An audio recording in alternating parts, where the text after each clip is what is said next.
Symptoms of Sarsaparilla during proving from the homeopathic Mater Medica Pura.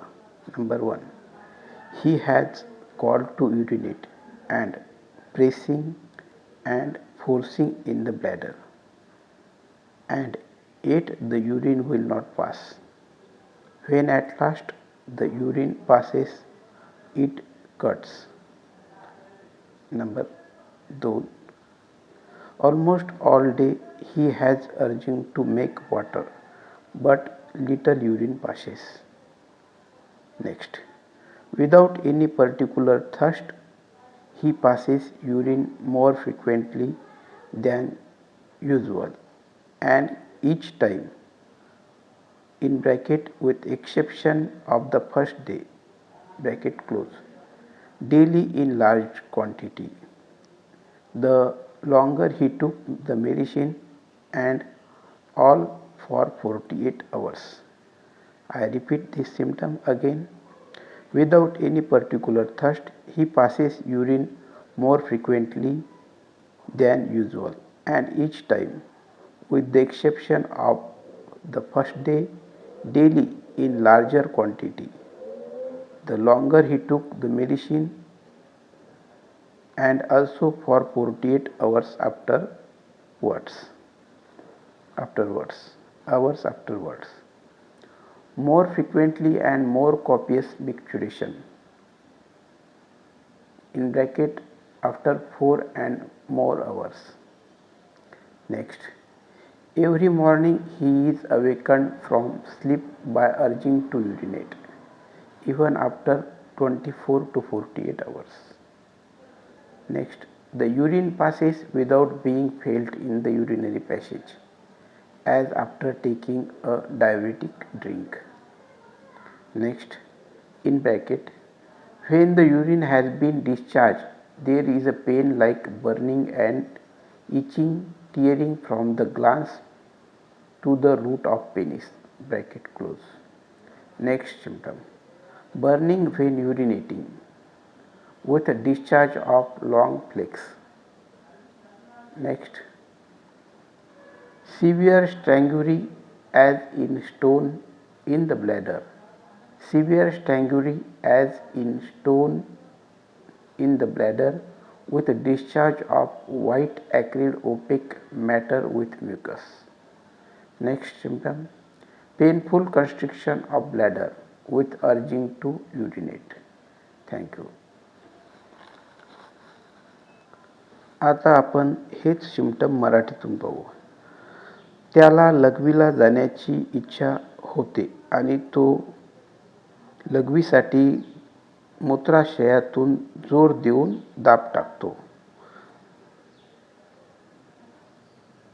आणि तरीसुद्धा लघवी होत नाही, आणि शेवटी जेव्हा लघवी होते तेव्हा कापल्यासारखी वेदना होते युरेथ्रामध्ये. परत हे सिम्पटम वाचतो. त्याला लघवीला जाण्याची इच्छा होते आणि तो लघवीसाठी मूत्राशयावर किंवा मूत्राशयातून जोर देऊन दाब टाकतो आणि तरीसुद्धा लघवी होत नाही. शेवटी जेव्हा लघवी होते तेव्हा त्याच्या लघवीच्या नलिकेमध्ये कापल्यासारखी वेदना होते. पुढचं सिम्पटम, जवळपास दिवसभर त्याला लघवीची इच्छा होते, पण प्रत्येक वेळेस थोडीशीच होते. पुढचं सिम्पटम, कोणत्याही विशेष तहानेशिवाय तो वारंवार लघवी करतो, नेहमीपेक्षा जास्त वेळा आणि प्रत्येक वेळा पहिल्या दिवस अपवाद सोडून प्रत्येक दिवशी जास्त मात्रेत, जितक्या दिवस तो औषधी घेतो तोपर्यंत आणि त्यानंतर 48 घंटेपर्यंत. परत हे सिम्पटम वाचतो. कोणत्याही विशेष तहानेशिवाय तो वारंवार लघवी करतो, नेहमीपेक्षा जास्त वेळा आणि प्रत्येक वेळा पहिल्या दिवस अपवाद सोडून प्रत्येक दिवशी जास्त मात्रेत, जितक्या दिवस तो औषधी घेतो तोपर्यंत आणि त्यानंतर 48 घंटेपर्यंत तो लघवी जास्तीत जास्त करतो. पुढचं सिम्पटम, जास्त वेळा आणि जास्त मात्रेत लघवी, हे आफ्टर 48 hours. पुढचं सिम्पटम, प्रत्येक सकाळी त्याला लघवीची इच्छा होते, म्हणून जाग येते.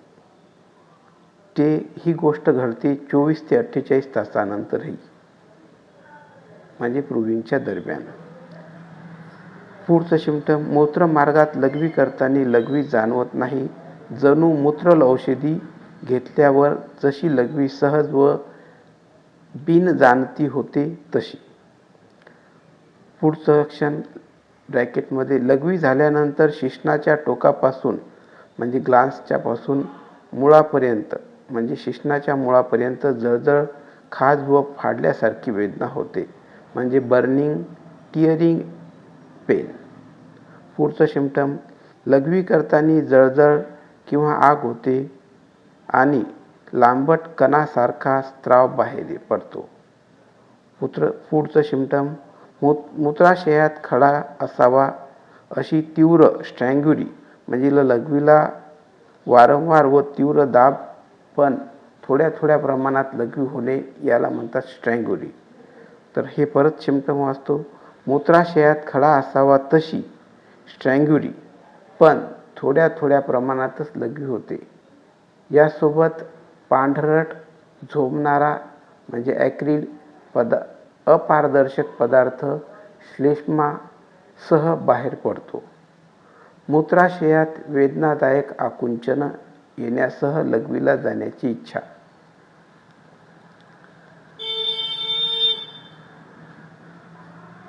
दाबयुक्त ओढल्यासारखी वेदना होते.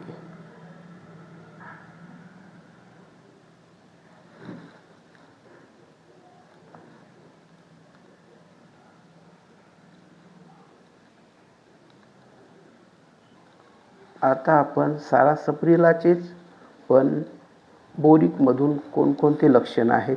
Under the heading urinary, urine scanty, slimy, flaky, sandy, bloody, gravel renal colic, severe pain at conclusion of urination, urine dribbles while sitting, urine dribbles while sitting, bladder distended and tender, child screams before and while passing urine, sand on diaper, renal colic and dysuria in infants, pain from right kidney downwards, tenesmus of bladder, urine passes in thin feeble stream, pain at meatus.